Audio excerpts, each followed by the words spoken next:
Academy for Social Change presents Identifiable Victim Effect.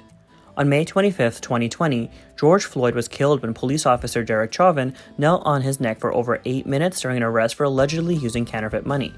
Floyd quickly became the latest in a highly publicized string of Black Americans killed at the hands of often white cops. The news and video of Floyd's death spread like wildfire in the media, igniting widespread protests and petitions for racial justice. In addition, Floyd's family was flooded with donations and support from celebrities and strangers alike, helping them afford funeral and legal costs.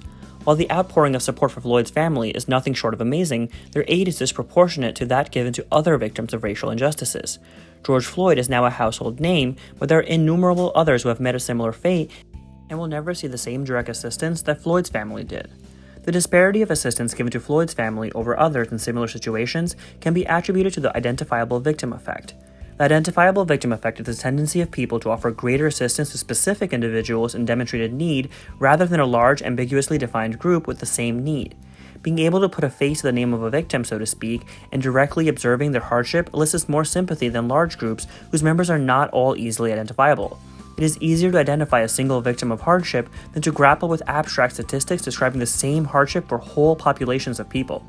The identifiable victim effect is a cognitive bias that leads people to offer greater aid to specific victims of observed hardship than to larger groups whose identity or hardship is less defined or obvious. The identifiable victim effect was first explained in detail by economist Thomas Schelling in 1968. He pointed out that there is a subjective difference in individual life and statistical life, citing instances in which people are more willing to donate to a single patient in need of a life-saving surgery than to organizations that would improve the infrastructure of an entire hospital.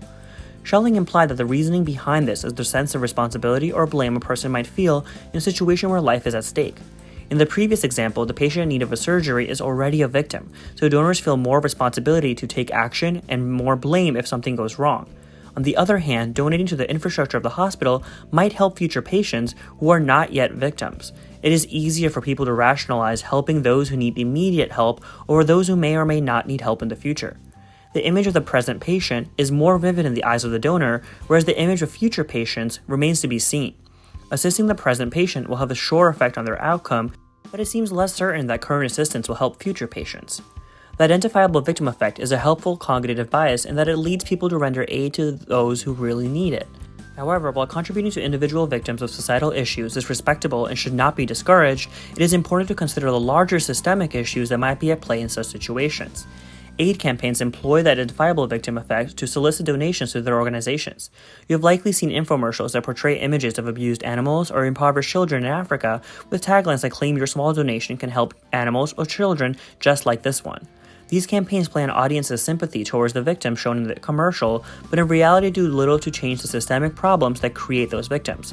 Attacking a problem at its source, instead, can help prevent more individuals from becoming victims. Overcoming identifiable victim bias is essential in this endeavor. Let's look at another example in the case of Ryan White. White was a teenager in the 1980s when he was diagnosed with HIV/AIDS. He was denied readmission to his school after his diagnosis, and he became the poster child for AIDS patients around the United States. White was the identified victim, and support rallied around him during his battle with AIDS. But after his death from the disease in 1990, Congress passed the Ryan White Comprehensive AIDS Resources Emergency Act in his name.